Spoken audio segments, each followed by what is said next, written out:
Welcome to Relation Tales. Please like this video and subscribe Relation Tales. Listen this first story. In today's video, I'll be sharing a personal and challenging chapter of my life. My wife used my weight as an excuse to indulge in activities with her former college buddy, ultimately leading to unexpected twists and turns. Stay tuned to discover how I navigated through this difficult journey and what lessons I've learned along the way. Let's dive into my story together. When I was in high school and college, I weighed about 250 pounds and was the big one among my peers in the football team. I had a career-ending knee injury at the beginning of my junior year and couldn't ever play football again. So I hit the books hard, got my degree in accounting, and never looked back. My name is James, and I'm an accountant. Anyway, I was happy with most of my life, and a beautiful wife who loves me. So, what's the problem? Remember my weight in high school and college? Well, at 35 years old I was in the prime of my life, but I tipped the scales at close to 430 pounds. I was a heart attack waiting to happen. It was only a matter of time. My wife, Sarah, had been putting pressure on me lately to do something about my weight.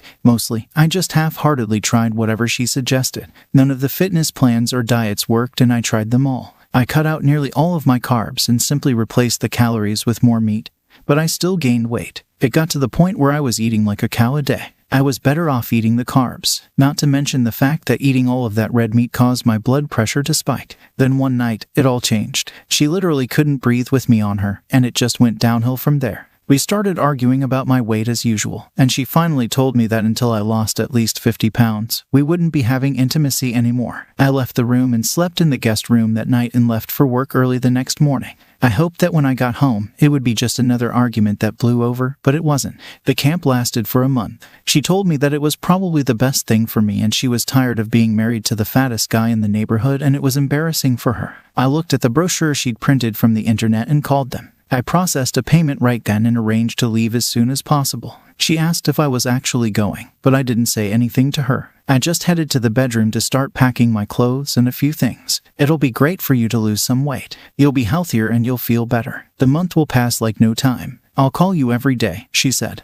On my way to the guest room, she said, we're not angry at each other. It's over. Why are you sleeping in there? I answered, but you said we weren't going to sleep together again until I lost 5 pounds. She replied, I said we weren't going to have intimacy again until you lost it. I didn't really mean it. I was just upset. I think she realized that she had hurt me pretty badly and was trying to make up for it. But getting away from home for a while just seemed like a good idea at the time. In the days that followed, I made it known in my place of work that I'll be traveling just so I could work on myself, but that I'll be working remotely and my performance won't be affected. Early in the morning on the scheduled day of my departure, I got into my car and drove to the airport. I flew to Tucson in the dry heat of the Arizona desert to start the camp. For my first 3 weeks there, I was doing my usual bit when it comes to fitness. I spent most of my first week eating my internet and computer systems set up to allow me to work while I'm there. The next week I started actually viewing what was going on there. I say viewing because I didn't actually participate in anything. I just watched and laughed at some of the things they expected us to do. I used the meals they served us as an appetizer and order pizza or burgers and have them delivered. The delivery people even know that to get a bigger tip they just have to meet me on the access road that the campers use for jogging. I sat at the picnic tables and eat the food and then go back to camp. So after being there for nearly 3 weeks, how much weight did I lost? I'd lost minus 6 pounds. Yep, that means I was actually 6 pounds fatter than when I got there. Well, that all changed a few days later when I got a message from an old friend of mine, Steve. Anyway, Steve had just gone through a messy divorce just over a year ago and was getting his life back together. He wasn't really looking for another wife yet. He just wanted to mess around and play for a while. He texted me that he's been out on a date at a club with a woman who was way too young and too wild for him, and he thought he'd seen Sarah there with another guy. So he'd gone over to see if it was her, and yes it was. She was out with a guy he'd never seen before, and was letting the guy put his hands all over her. He'd taken a few pictures because he knew that I wouldn't believe him, or that I wouldn't want to believe him. I looked at the pictures and I knew that he was right. It was Sarah. I recognized the one-of-a-kind necklace I'd made for her when we went to Mexico the previous year. That text changed my whole reason for being at the camp, and it changed my life. I spent the next day taking stock of my life and decided what I wanted to change. I was a really nice guy and I have, like I said, a great life, but there were a couple of things that would need to be changed. The most important one was that I really did have to do something about my weight and self-image. The other thing could wait until after that was over. So the following morning I went into the camp office and sat down with the director. I told him that I needed to change my life, so I signed up for the 3-month intensive program that they reserve for people who are nearly morbidly obese. I started right away that morning. I went out for a walk in the desert with one of the training groups. It was an easy 2-mile walk at a very slow pace. It was supposed to help speed up our metabolisms and start us out burning calories before we ate breakfast. I laughed at the thought of it because back in high school and college, I used to run about 4 miles a day at a very good pace. That was my wake-up call. It made me realize how far I had fallen, and that this wasn't high school. I might have felt like I was still that big-toned athletic football player, but I wasn't. I struggled to finish the 2 miles, and near the end, I couldn't keep up the pace. There were a couple of 50-year-old ladies urging me on and telling me I was doing great as they passed me with a half-mile to go. I was bathed in sweat and had trouble walking. My knee, the one I'd injured playing football, actually hurt. As I entered the cafeteria, a lot of the people I'd befriended at the camp called me over. They were mostly shocked to see me all sweaty. They were also as big a bunch of scam artists as I was. I went and sat at a small table in the back, alone. If I was going to do what I now had my mind set on, I didn't need any negative influences. I had a half a glass of orange juice, a piece of toast, a half a cup of fresh fruit, and 2 slices of low-fat turkey bacon. I was still starving when I finished, but I had truly decided to change. After breakfast, we had an hour to do as we pleased before our first workshop. I used my hour to contact a private investigator to get him the info I needed on Sarah. It wasn't something I relished or looked forward to, but it was just something I had to do. I needed to know how far she'd gone with that guy and whether or not there were others. I loved Sarah, and upon reflection, I guess I could understand what she was going through. Depending on how far she went with this guy, there was a chance that maybe we could get past this. As I went to the workshop, this time I actually listened to the speakers they'd lined up for us. I heard stories from former campers who'd lost a great deal of weight and had successfully kept it off. They'd made great changes in their lives, and most claimed it was all because after years of struggling with their weight, they'd found one thing or one person or one incident that gave them the focus and the reason to change. I realized that finding out that the woman I loved more than anything was cheating on me had been my motivating incident.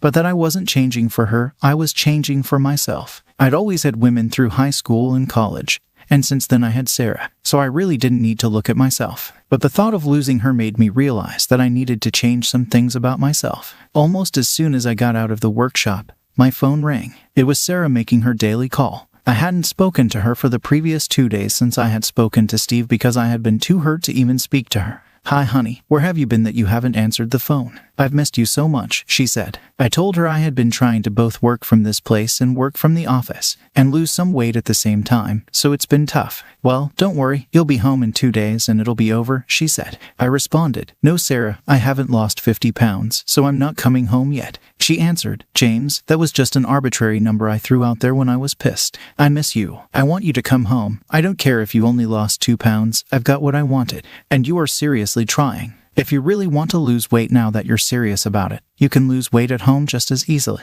I answered, "No, Sarah, a deal is a deal. I won't be home until I've lost at least 50 pounds, maybe more." In my mind, I'd keyed on her words that she'd gotten what she wanted. She probably should have said who she wanted. She continued, "Besides, I've been thinking about some things and I really want you to come home." I finally said, "Sarah, my mind is made up, and it's really difficult for me to work and lose weight at the same time without totally immersing myself in the lifestyle here, so we'll have to call less frequently until I'm done. I'm doing this for both of us. I don't want you to have to be embarrassed by me anymore. I see now how awful it was for you all of this time, being followed around by some disgusting fat slob just because he loved you." She responded, "I never should have said that. I was just angry." I hung the phone up and got into some sweatpants and a sweatshirt for our morning exercise class. I went to the gym and looked around. I got in line in the front instead of the back. I wasn't going to hide anymore. The trainer that day was Debbie. She was a very no-nonsense trainer. She had never spoken so much as a word to me since I'd gotten there. I had seen her sneering at me a few times, but we'd never spoken.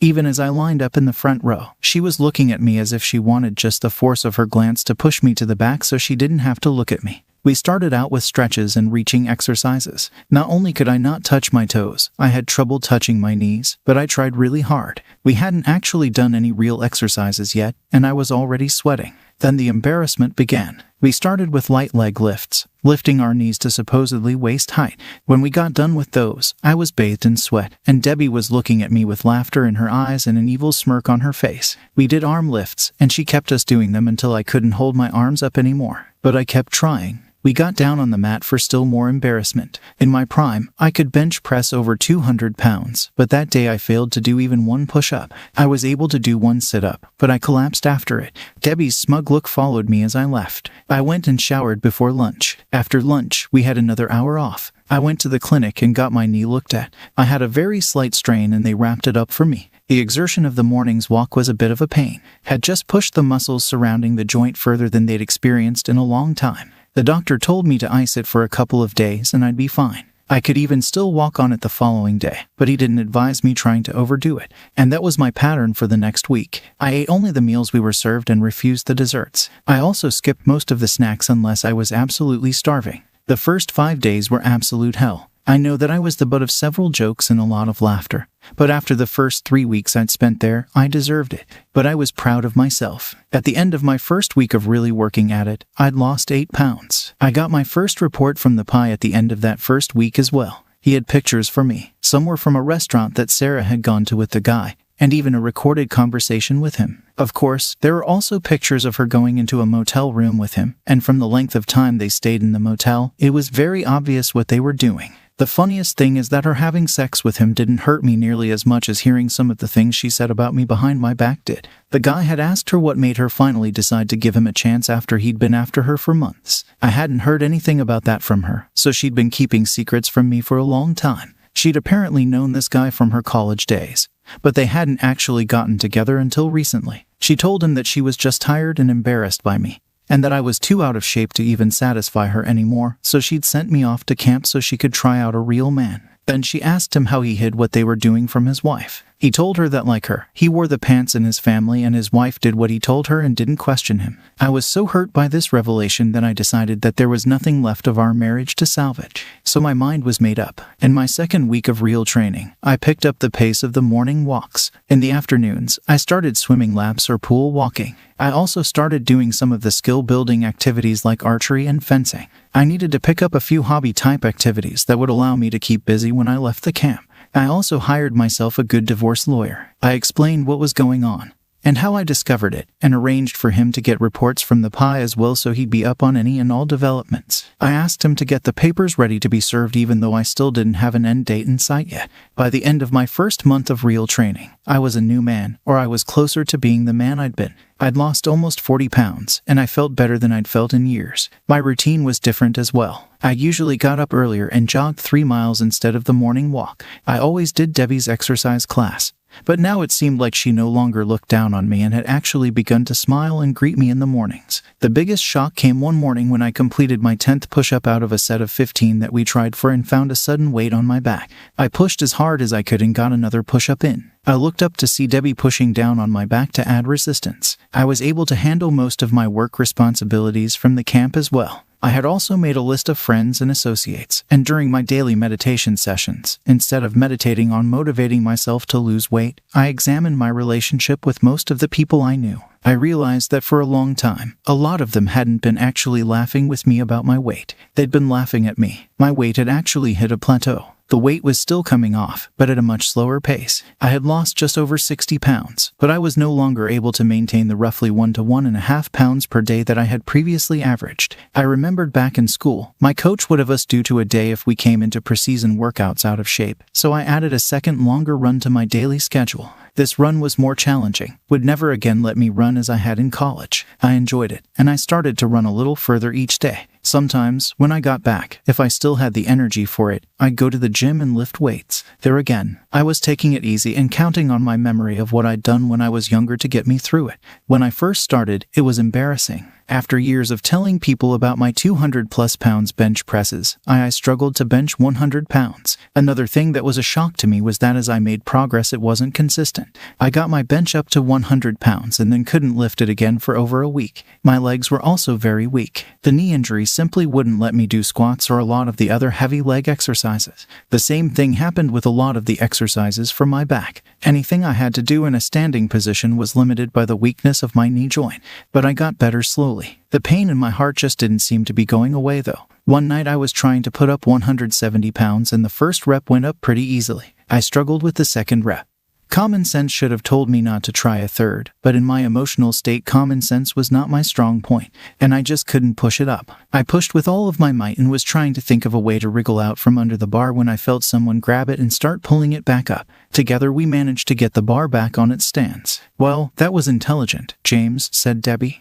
"You barely made the second rep, so what made you think you could get another one in? Did you know that it is against camp policy to be in the weight room alone? Do you understand why now?" I said, "I'm sorry, Debbie. It won't happen again, and thank you for saving me. I know it's just another thing for you to laugh at, so enjoy telling everyone how you had to help the fat slob again." I left after that. If Debbie had any further scolding or complaints, she held them and just let me walk away. The next day after breakfast, I started looking into some of the workout rooms to see if there was another exercise group I could join. There was a yoga class and a Pilates group that I'd never tried, but I decided to try the step aerobics class. It looked like it might be fun, and there were a lot of women in the class and very few men. I was just about to go in when I heard a voice behind me. "I'll be really hurt if you go in there, James." I turned and saw Debbie standing behind me. She was dressed for class as usual and staring intently at me. "For today, why don't you come to my class like you always have? Then I'd like to talk to you after class. Tomorrow you can do whatever you like, okay?" She held out her tiny hand,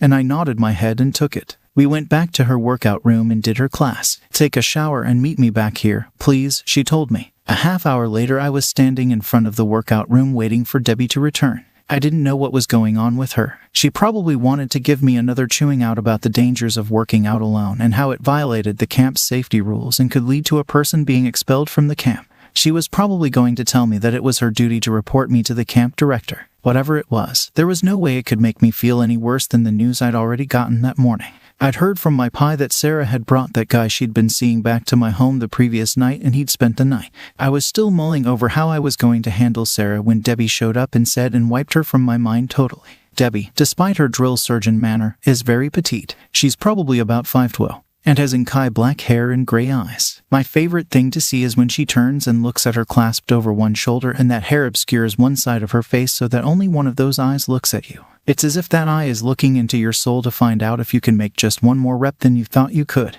While not huge, are sizable and really determine what kind of clothing she can wear. They alone are the reason there are so many guys in her exercise classes. Her classes are tough, but most of the guys prefer them to the easier classes just so they can ogle her. Her ass is another story. It isn't huge, but it's tight and firm. So tight in fact that I'm positive you could bounce a quarter off of it. Word around the camp is that she's probably a raging lesbian. But her classes are full anyway. When she showed up in a loose-fitting sweatshirt and jeans, I was surprised. I'd never before seen her with these kind of clothes on. She had her hair pinned up on top of her head and huge sunglasses on. That outfit on a normal woman would have been great for a trip to the mall or running errands, or doing yard work on a lazy Saturday afternoon. But on Debbie, it just opened up a whole new world of fantasies. It made her look more human, maybe even vulnerable. She smiled at me and nodded her head towards the exit. This confused me because I thought we were going to talk. She began, "Relax, James. You're not in trouble and you won't be in trouble. I just wanted us to talk, and usually when I want to think, I get in my Jeep and drive out into the desert.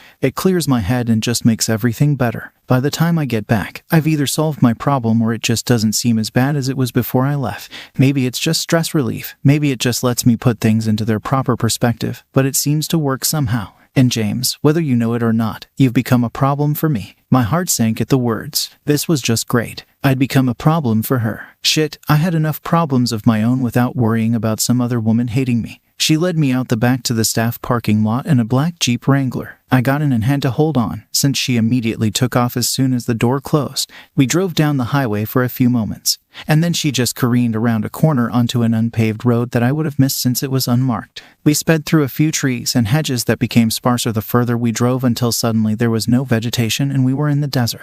Arid sandy ground spread out in front of us all the way to the mountains in the distance. She put the Jeep into four-wheel drive and slowed down a bit as we plowed down the now uneven and still unpaved road surface. She seemed to know where she was going, so I just held on. Finally, we got to the edge of a medium-sized canyon and she pulled up the parking brake and got out and wandered over. She looked out and seemed to relax as if gathering herself. Then she turned to me and gave me the high beams. "James, what the hell is going on with you? When you first got here, you were just another fat, spoiled rich boy who didn't take the place seriously. So I didn't take you seriously. You had your little conference calls, your late-night pizza runs, and you hung out with all the rest of the class clowns. We see about 100 guys like that every year. You come here overweight and out of shape, and maybe if you're lucky, you lose 4 or 5 pounds and then go back home and tell everyone how tough it was. Some of them make a ritual out of it and do it every year. But then something happened and you changed. I don't know why and I don't know what it was, but you became different. The first day that you showed up for my class and stood right up front, I was sure you wouldn't last 10 minutes. In fact, I tried to get rid of you, but you gave it everything you had. You left there dripping with sweat and I was sure this change wouldn't last. But I was intrigued. Over the past few weeks, I've watched you undergo an incredible transformation. You've not only lost an incredible amount of weight, you've gotten yourself into very good shape. You're to the point now where you're barely overweight at all. You don't even look like the man that came here. This was something I'd never expected. It seemed to be some kind of backhanded compliment. And coming from Debbie, it was shocking. She continued, but when the changes started to happen, I changed as well. I went from being sure you wouldn't last to being your biggest cheerleader. I watched as you started your nighttime desert runs. I also watched as you started lifting weights at night as well. That's why I was there the other night when you overdid it. Most people who have lost half of the weight you have, even when they haven't gotten into nearly the shape you're in now, find themselves fulfilled and happy. They're more confident they've done a great thing, and they're proud of themselves. In the ceremony we're having next month before the camp closes for the season, you're going to get several awards, but don't tell anyone I told you that. But you don't seem happy at all. It's almost backwards with you. Most people come here sad and depressed because they're overweight and people make fun of them or whatever. They lose some weight, they get happy, and they go home more confident. You were happy when you got here, maybe a little angry, but you were confident and secure. You worked your ass off and made more progress than anyone I can remember. You look great, but you're so much sadder and more withdrawn now that it makes me sad as well. You used to sit in the back and laugh with those clowns and you were happy. Now you've inspired so many of both the campers and the staff. But you run off and work out even harder alone. James, I know what people around here think about me. I've heard all of my nicknames, and I really don't care. For me, being here is just a job. It's my job to help people find it within themselves to make the changes in their weight and their health. Nothing less, but also nothing more. I urge them to change. I provide an example for that change, and I help them to work out. Some of them get it, some of them don't, but it's never personal. It's only a job. But somewhere over the past couple of months you became less of a job and way more personal to me. That's why I snapped at you the other night, because when I saw that bar coming down on you, it scared the shit out of me. I thought you might have gotten seriously hurt or worse, and in the back of my mind, I thought that maybe you wanted to. I looked at her and I was really shocked. I reached out and hugged her. She seemed to need to talk, so I just listened. She told me about her life and it was nothing like I'd expected. She'd started out competing in gymnastics, but she didn't have the short, thick muscular body that the average competitive gymnast has, so she got injured more frequently. There are also drugs and cocktails that a lot of the girls took to delay the onset of breast development and widening of the hips. She didn't take them, so very soon she was falling in the rankings because as hard as she worked, she couldn't compete with the girls who were doing the drugs and had more energy. After a while of spinning her wheels, she decided to simply give it up, which was very hard on her. But she moved into a different sport. She'd always been pretty, so she decided to give fitness competitions a try. It wasn't quite like being a bodybuilder, but it was close. But the emphasis was on femininity and grace other than outright muscularity and size. She was good at it. And far worse, in a lot of cases, the women who won the competitions and got the endorsements were actually giving the sponsors and the judges a few side benefits. Men had always looked at her even when she was a gymnast.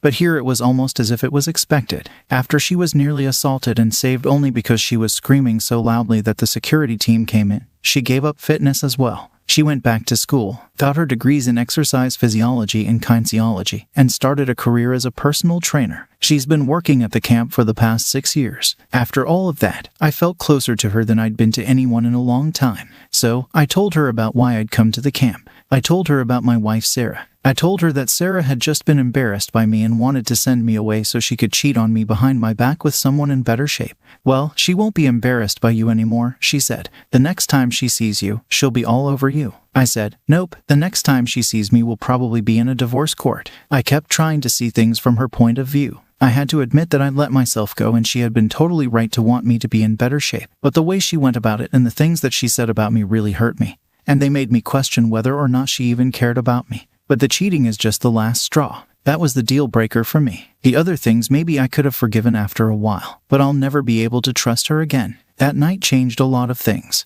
And from then on, I still did Debbie's class every day, but she pushed me even harder. A lot of the guys were jealous as hell when I did my push-ups with Debbie lying on my back. She even went out and ran with me at night sometimes. We never did anything outside of the bounds of friendship, but sometimes when she looked at me a certain way, I got tingles. At home, things were getting ugly. According to the Pie, Sarah had broken off her affair with her old college friend, apparently. He'd only been interested in her for sex. He'd been practically living in my house, spending several days a week there. And I guess even his wife was beginning to complain. The final straw had been when he and Sarah had started arguing. She had been trying to break things off with him because the dirtiness and the thrill of it had passed. But he didn't want to let her go. She started calling me more frequently to find out when I'd be coming home. She began leaving me messages about how much she missed me and loved me. Since the camp would be closing down for about a month at the end of the season anyway, I knew I'd have to go home soon. Debbie and I went out shopping because I needed new clothes. After losing nearly 140 pounds, none of my old clothes would fit. While I was out shopping, I saw something that I'd always dreamed of, but could never have, a bright red 2009 Mustang GT in a car lot across from the mall. I went onto the lot and looked the car over. The door was open, so I sat down. I was shocked. Over 100 pounds ago, I could barely fit in my shitty car, but now I could easily get into and out of a car that I just loved. I found a salesman and started the paperwork. As soon as he ran my credit and I arranged a transfer from my account, I drove off the lot in my new toy. Debbie followed me back to camp in her Jeep. I made a few phone calls to my Pie and my lawyer, informing them about the upcoming ceremony, and to make sure the papers were ready and to get them delivered to me at the camp by a messenger. I called Sarah and told her that the camp would be ending on the weekend and they were having a ceremony for the families and friends of the campers. She told me she'd be there and she sounded excited about seeing me again. I told her not to get too excited, that this may not be a happy occasion for her. She responded, "James, over the past few months, I've realized that looks aren't everything. It's far more important to be with someone who loves you and supports you no matter what they weigh or how they look. So even if you've only lost 1 fucking pound, it's time for you to come home so we can move on with our lives. I love you and I miss you. I've had a lot of time to myself to figure out what I really want and what I really need in my life. I miss my big, strong teddy bear of a husband." With that, we ended the conversation. She had no clue I was aware of her infidelity, so she kept acting like all was normal between us, and I didn't say anything either. Over the next few days, I did several more significant things to alter my life and my job. Some of the things I did, I kept secret even from Debbie. Debbie was an entirely different story. She seemed to get needier and cleaner as the ceremony approached. The night before the ceremony, we had dinner so I could thank her for all of the help and inspiration she had provided. She actually held my hand for a while as we talked. She started, "So I guess our time is over. Soon your wife will be at the ceremony, and you can go back to Ohio and either put her in her place or divorce her." The only thing I could say was, "Yes." I guess I missed the sadness in her tone because my mind was on other things. We drove back to camp in silence. There were a lot of things that were unsaid between her and me. After a short while, she broke the silence. "I know that you've been far too honorable a man to even think about starting up some kind of a relationship while you were still married. But is there any chance that you've made up your mind about whether or not you're going to take her back? I guess what I'm asking about is the possibility that someone might just send me a plane ticket to Ohio sometime soon." I responded, "Debbie, we've always been honest with each other, and whether or not you know this, I have really deep feelings for you, so I'm not going to start lying now. I can't say if there would be any plane tickets to Ohio or anywhere else coming, but that is not a bad idea." She nodded her head, and I didn't see her again until the ceremony. The next day it was strange for me. I got up early and went out for my run alone. I guess for most of the campers, the weeks or months of working out and dieting were over. But for me, running had become a part of what I am, so just because I didn't have to do it, didn't mean I'd skip it. I looked for Debbie and couldn't find her anywhere. A couple of the staffers said that she was holed up in her living quarters and not feeling well. I'd also heard that Sarah was looking all over the complex trying to find me. As a joke, I went down to the auditorium and looked for her. I saw her and passed right by her, but she didn't recognize me. I then looked around to make sure the messenger was around, and sure he was. I met with him and told him I was going to signal him when the right time comes, so he should be on the lookout for me, and he agreed. Once the ceremony began, everyone went into the auditorium. I got a really great treat too. I actually saw Debbie standing not too far from Sarah, so I got a chance to compare them side by side. It was like comparing apples to oranges though. Sarah has short blonde hair and a tall, thin body. She isn't nearly as fit as Debbie, but she's thin and pretty. Debbie, on the other hand, has just heart-stopping beauty, but is shorter. Debbie was talking to someone, apparently about me, and Sarah overheard them and freaked out. She stalked away from the table and went and sat down. She saw me looking at her and I smiled at her, but she turned her head away and I laughed. She obviously thought I was just some random guy trying to flirt with her. For the past months she'd been dating and ducking her old married college buddy, Thomas. She'd taken him to my house and ducked him in my bed.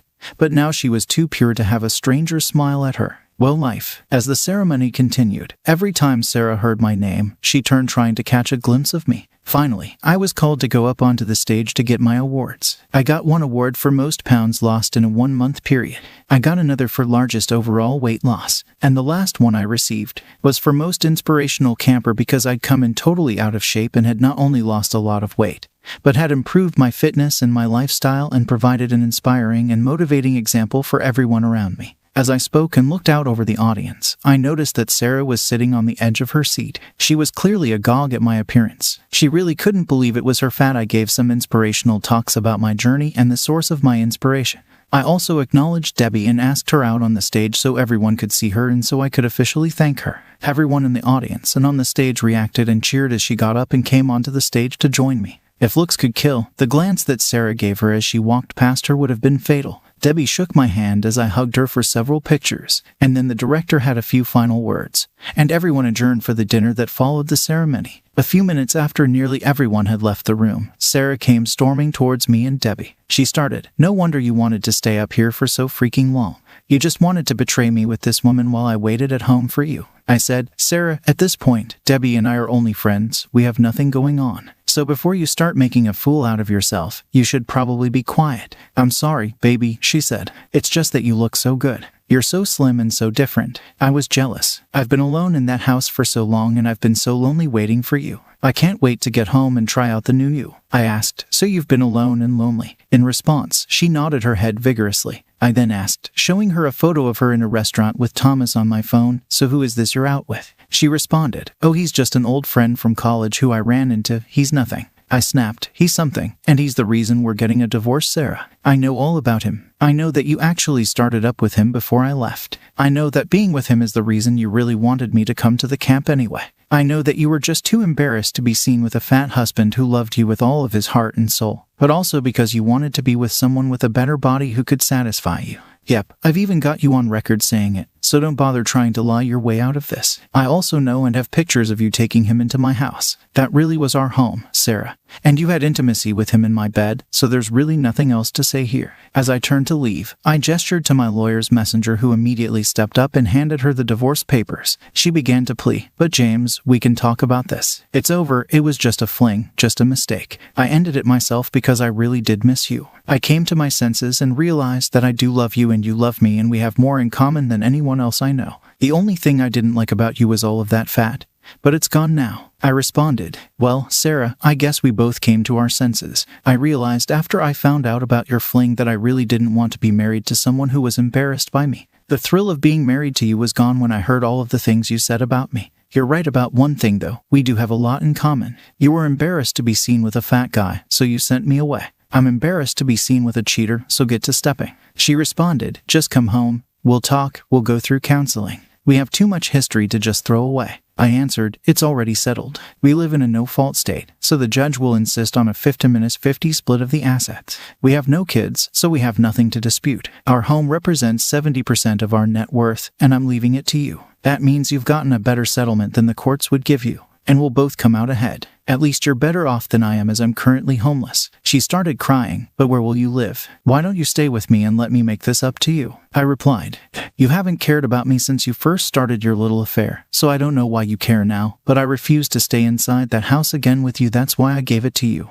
I'm starting my life all over again with someone who won't be ashamed of me. I lost over 140 pounds while I was here, but you lost a husband who would have loved you forever and a great home and the family we could have had, all because you wanted to have fun. My weight was really just an excuse you used to have your little affair. So, if you ask me, you're the real champ here." After saying that, I walked away and left her standing there. The only contact I had with her after that was through our lawyers until the divorce was over. I did receive a phone call from her dad telling me how miserable she was and asking me if I consider coming just for a visit to clear the air. It forced me to tell him the details of our breakup and what she'd done. I told him if he needed proof I could send him pictures, audio, and even video. Hearing that, he just told me to have a nice life, and I graciously took his advice. Sarah didn't cause any trouble during the dissolution, and it went without a hitch. Although we do keep in touch once in a while, but it's nothing serious. Debbie and I eventually acted on our feelings and we became a couple. We both have a great life, and all of my family, friends, and colleagues were shocked at the changes in my body and my life. They all love Debbie and tell me often that I did the right thing. I'm glad we found each other. Sarah sold the house and moved in with her parents. She later found herself a man and is piling on the pounds. I sent her a brochure for the fitness boot camp I went to. I really wasn't trying to rub her face in it. I was genuinely trying to help her because it worked for me. I even offered to pay for it for her. After all, if she hadn't been so embarrassed by me, I and Debbie would never have met. Sadly, she declined. But I guess everyone is happy after all. Second story. Cheated while dating. Then find out once 2 years married. We met almost 5 years ago now. She was different. She treated me as if I was a god. And unlike I've ever felt before, constantly wanted me, constantly told me she loved me. She was there for me at my hardest times. I know when dating it's kinda like you keep talking to other people till you find the person that makes you not want to talk to anyone anymore. We spent nearly every day together. Although she has a super busy work and her kiddo life, she would always make her way to me, which was 30 miles away. We met in June 20th. We were both still talking to others, but that stopped pretty quickly for me when I realized this was someone I wanted to pursue. Feeling those good vibes from her, the feeling felt very mutual. What solidified it for me was taking an awesome trip in mid-Sep.